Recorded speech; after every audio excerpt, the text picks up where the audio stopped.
کہ 30 سال کراچی کے حالات کس نے خراب کیے؟ اس میں بھی بھارت ملوث تھا. بھارت ہمارا مقابلہ نہیں کر سکتا تو وہ اس قسم کی سازشیں کرتا ہے. اور سر گرمی بہت شدید ہو گئی ہے, پورے ملک میں لائٹ میں تباہی مچائی ہوئی ہے, کے الیکٹرک کو کیوں نہیں قابو کیا جا سکتا؟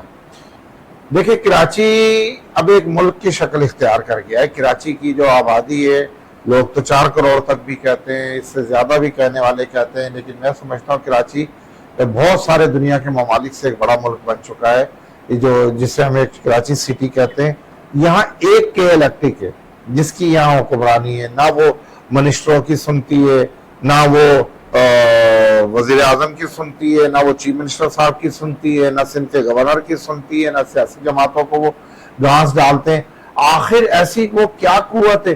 وہ دیکھیں وہ اوور بلنگ بھی لے رہی ہے, وہ سرچارج بھی لے رہی ہے, وہ عوام کو لوڈ شیڈنگ بھی دے رہی ہے, وہ کنڈے کے نام پر بھی عوام کا خون چوس رہی ہے, من پسند بل بنائے جا رہے ہیں. تو کے الیکٹرک کو لغام ڈالنے کی ضرورت ہے. یہاں مزید میں پرائم منسٹر صاحب سے اور خاص طور پہ چیئرمین بلاول بھٹو صاحب سے میں گزارش کروں گا کہ بلاول صاحب, کراچی میں مزید کمپنیوں کی ضرورت ہے. یہ کے الیکٹرک کراچی کے عوام کو بجلی پوری نہیں دے سکتی, نہ ہی یہ اپنی بجلی کی حفاظت کر سکتی ہے. مزید یہاں کمپنیوں کی ضرورت ہے تاکہ ان کی مونوپلی ٹوٹے, ان کی حکمرانی کا جو تاج ہے وہ نیچے جائے, ان کی بدماشیاں کم ہو. اوپر سے جو انہیں ایف آئی آر کا جو پچھلے اختیارات مل گیا تھا اس کا بہت ناجائز فائدہ اٹھایا. ہزاروں لوگوں کے خلاف انہوں نے ایف آئی آر درج کرائی ہیں. میں پھر بھی سندھ ہائی کورٹ کو سلام پیش کرتا ہوں جنہوں نے ایف آئی آر کے الیکٹرک کو کاٹنے سے منع کر دیا ہے. اب وہ کوئی ایف آئی آر نہیں کر پا رہے. تو میں سمجھتا ہوں کہ کے الیکٹرک بے لگام گھوڑا ہے, اس کو لگام ڈالنے کی ضرورت ہے.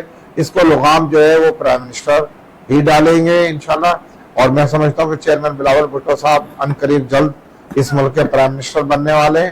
ہم انشاءاللہ ہم ان پر پورا یقین رکھتے ہیں کہ جب پاکستان پیپلز پارٹی کی حکمرانی ہوگی اس ملک میں, انشاءاللہ اس کے الیکٹرک کی بدماشی کا منہ توڑ جواب دے گی پاکستان پیپلز پارٹی. سر غریب آدمی تو کے الیکٹرک کو رو ہی رہا ہے, اب تو غریب آدمی گیس کو بھی رو رہا ہے. گیس آ نہیں رہی ہے, گیس کے بل جو ہے وہ ڈبل ہو گئے ہیں, تو پھر اس پہ کون قابض ہے؟ دیکھیں جو گیس کے ذخائر تھے ملک میں, جو گیس جن کنووں سے نکلتی تھی وہ آہستہ آہستہ نیچے جا رہے ہیں یا وہ خشک ہو رہے ہیں.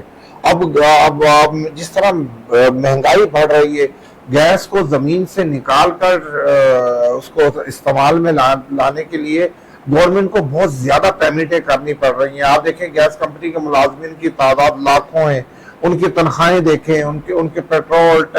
معاملات یہ ہے کہ مہنگائی تو ہے, گورنمنٹ نے گیس تو مہنگی کی ہے, لیکن میں گورنمنٹ سے یہ گزارش کرتا ہوں پرائم منسٹر صاحب سے کہ بھئی آپ گیس تو دیں. اگر آپ گیس بھی نہ دیں اور بلنگ بھی عوام سے بہت زیادہ کریں, یہ تو بڑا ظلم ہے. آپ ایک کام کریں کہ یا تو آپ انہیں گیس دیں, ٹھیک ہے آپ نے گیس مہنگی کی, عوام آپ کو بلنگ کر رہی ہے, عوام پیسہ دے رہی ہے آپ کو, لیکن آپ خدایا ان کو گیس تو دیں. گیس میں بھی لوڈ شیڈنگ ہے, تو یہ بھی بہت بڑی زیادتی ہے عوام کے ساتھ. سر ماشاءاللہ آپ ایک بہت مضبوط پارٹی سے تعلق رکھتے ہو, پیپلز پارٹی سے, لیکن پیپلز پارٹی بھی سر اپنے سندھ کے عوام کو کوئی ڈیلیور نہیں کر پا رہی. کیا وجوہات ہیں؟ دیکھیں الحمدللہ یہ کہنا کہ پاکستان پیپلز پارٹی ڈیلیور نہیں کر رہی, میں آپ سے بھی سوال کرتا ہوں, آپ کے چینل سے بھی سوال کرتا ہوں, مجھے بتا دیں کہ سندھ میں ہونے والی ترقیاتی جو بھی ترقی ہوئی ہے سندھ میں, جو ایئرپورٹ بنے, جو سندھ میں پانی کا نظام بہتر ہوا ہے, جو سڑکیں بنی ہیں, جو ٹرانسپورٹ کا نظام بہتر ہو رہا ہے, جو ہیلتھ کا نظام ہمارا ایسا ہے کہ پورے چاروں صوبوں سے لوگ آتے ہیں کہ سندھ میں علاج کروانے کے لیے. تو ایسا نہیں ہے کہ سندھ میں کچھ نہیں ہو رہا. آپ دیکھیں کہ کراچی میں ریڈ لائن بن رہی ہے, گرین لائن بن رہی ہے, BRD بن رہی ہے. کراچی میں اچھا ٹرانسپورٹ کا نظام انشاءاللہ ان قریب آنے والا ہے. اور ہاسپٹلوں کا نظام دیکھیں آپ, ہمارا کراچی کا ٹراما سینٹر دیکھیں آپ, ہمارا جو جناح میں جو اب ہم نے بنایا ہے سندھ گورنمنٹ نے, کینسر ہاسپٹل دیکھیں جہاں لوگ کروڑوں روپیہ دے کر علاج نہیں کروا پا رہے, ہم مفت میں علاج کر رہے ہیں. آپ ہمارا خیرپور میں گمبڑ میں دیکھیں, جگر کا ہاسپٹل دیکھیں, آپ کڈنی ہاسپٹل دیکھیں. تو پاکستان پیپلز پارٹی کو یہ کہنا کہ ہم نہیں کر رہے, ہم ہی تو کر رہے ہیں. اگر کسی اور جماعت نے کوئی اپنے دور میں کوئی ترقی دی ہے اس ملک میں، اس شہر کو، اس سندھ کو، تو مجھے بتائیں، میرے سامنے تو ایسی کوئی جماعت نہیں ہے جس نے کوئی ایسا اسپتال دیا ہو، جس نے کوئی ڈیم دیا ہو، جس نے کوئی ایئرپورٹ بنایا ہو، جس نے کوئی بڑی شاہراہ بنائی ہو۔ ابھی ہم نے کرنگی اور ڈیفنس کے لوگوں کی سہولت کے لیے شاہراہ بھٹو بنائی ہے۔ ہم تو کام کر رہے ہیں، ہم تو لانگ ٹائم کام کرتے ہیں، ہم تو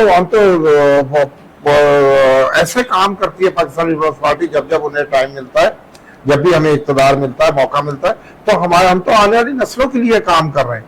تو انشاءاللہ یہ کہنا کہ پاکستان پیپلز پارٹی کام نہیں کر رہی، کام ضرور کر رہی ہے۔ ہاں، ہم فرشتے نہیں ہیں کہ غلطیاں کوتاہیاں ہم سے ہوگی، اس کی عوام نشاندہی کریں، انشاءاللہ ہم انہیں ٹھیک کریں گے۔ فیلڈ مارشل عاصم منیر صاحب کو دل کی عطا گہرائیوں سے، پاک فوج کو، مسلح ساری افواج کو، چاہے اس میں نیوی ہے، ایئر فورس ہے، آرمی ہے، میں ان سب کو دل کی عطا گہرائیوں سے مبارکباد دیتا ہوں، انہیں سلوٹ پیش کرتا ہوں، ان کو یہ میں پیغام دیتا ہوں کہ پوری قوم آپ کے ساتھ کھڑی ہے۔ پاکستان زندہ باد، پاک آرمی زندہ باد۔